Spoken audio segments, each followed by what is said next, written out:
Voilà, merci. Je voudrais remercier toute la presse ici présente, remercier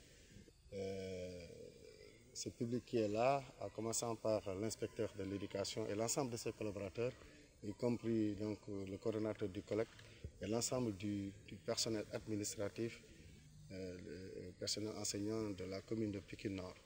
Nous sommes réunis aujourd'hui en tant que collectivité territoriale pour essayer tant bien que mal de remplir les conditions édictées par le protocole de sécurité sanitaire, composé donc d'intrants liés à la lutte contre le Covid. Et par rapport à ces intrants, nous avons en rapport avec la commission éducation que gère Samomar ici présent et le service éducation qui ont excellemment travaillé à travers des réunions pour travailler sur les statistiques, travailler sur les besoins, faire les propositions aux maires. Et donc à partir de hier, je crois pendant le week-end, nous avons travaillé à remplir ces conditions-là. Et aujourd'hui, c'est ce matériel-là que nous mettons entre les mains de l'inspecteur pour qu'à son tour, il le mette à la disposition donc, des établissements à travers les directeurs. Et à l'entendre parler, nous avons eu peut-être 9 sur 10, quoi, ou 10 sur 10. En tout cas, il nous a bien noté et ça nous réconforte. Donc, nous serions surpris aujourd'hui qu'ils disent, monsieur le maire, ce que vous nous avez donné, c'est des miettes et ça ne permet pas à la reprise des cours de demain. Ce serait véritablement suicidaire même de notre part, compte tenu du fait qu'on se vante d'être champion en éducation, de se vanter d'être membre de la famille éducative.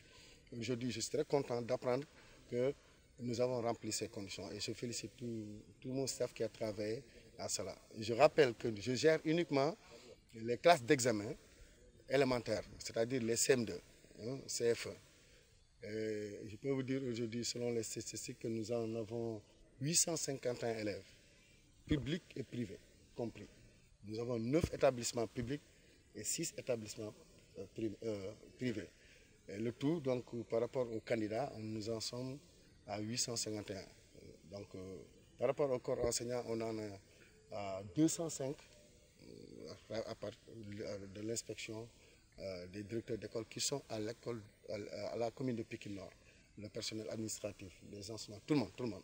Ça fait à peu près 250. Et par rapport au nombre de classes à gérer, l'inspecteur vient de le dire, ils ont bien travaillé pour proposer un schéma stratégique pour ne pas encombrer les classes. Donc chaque classe d'examen aura à peu près 20 élèves. Et ça, on aura à gérer 43 classes. Et fort de toutes ces statistiques que nous avons amené ce matériel-là pour leur permettre, avec ce dispositif, de gérer tout ce qu'ils ont planifié. Bon, je ne suis pas fait. Bon, je ne suis pas fait des gels hydroalcooliques. Voilà, on a donné des gels hydroalcooliques, 3 types ou 4 types, petits modèles à poche, les 300 ml, les 500 ml et les gels vaporisants. Donc, qui permet donc de désinfecter les objets, tout ce qu'on touche, et les gels pour les mains. Nous avons donné également un important lot d'eau de javel, un important lot de savon qui permet à toutes les écoles publiques et privées et l'inspection d'en disposer. Nous avons également donné des visières, c'est des types de masques.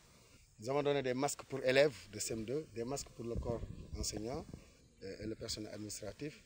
Nous avons donné des serpillères pour nettoyer les classes, les salles qui sont dans les établissements.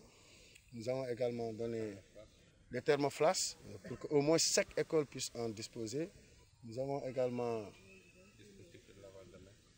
Voilà, nous avons mis en place des lavoirs, des dispositifs de lavage de mains qui permet également à chaque école d'avoir un dispositif avec toute l'équipe qui les accompagne. Si je n'ai pas oublié, c'est bon. Voilà, les affiches également. Et j'ai une autre commande qui n'est pas encore présentée ici, qui est en cours de route, qui quitte les parcelles assainies pour venir. Ça veut dire quoi? Je n'ai pas lésiné sur les moyens, vraiment. Pour satisfaire, j'attendais cette note de l'inspecteur, c'est ça qui me réconforte.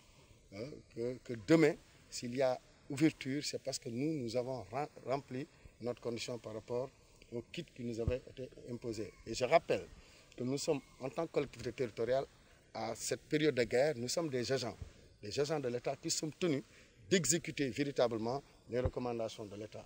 Nous sommes des collaborateurs aujourd'hui, des directeurs et de l'inspecteur pour mettre en place ce que le gouvernement dit pour que demain, le 2 juin, nous puissions véritablement ouvrir. Et je suis très rassuré par rapport à leurs compétences, par rapport à leur capacité de manager dans cette condition de crise l'ensemble des élèves qui seront mis à leur disposition. Là où je suis inquiet, c'est entre l'école et la maison.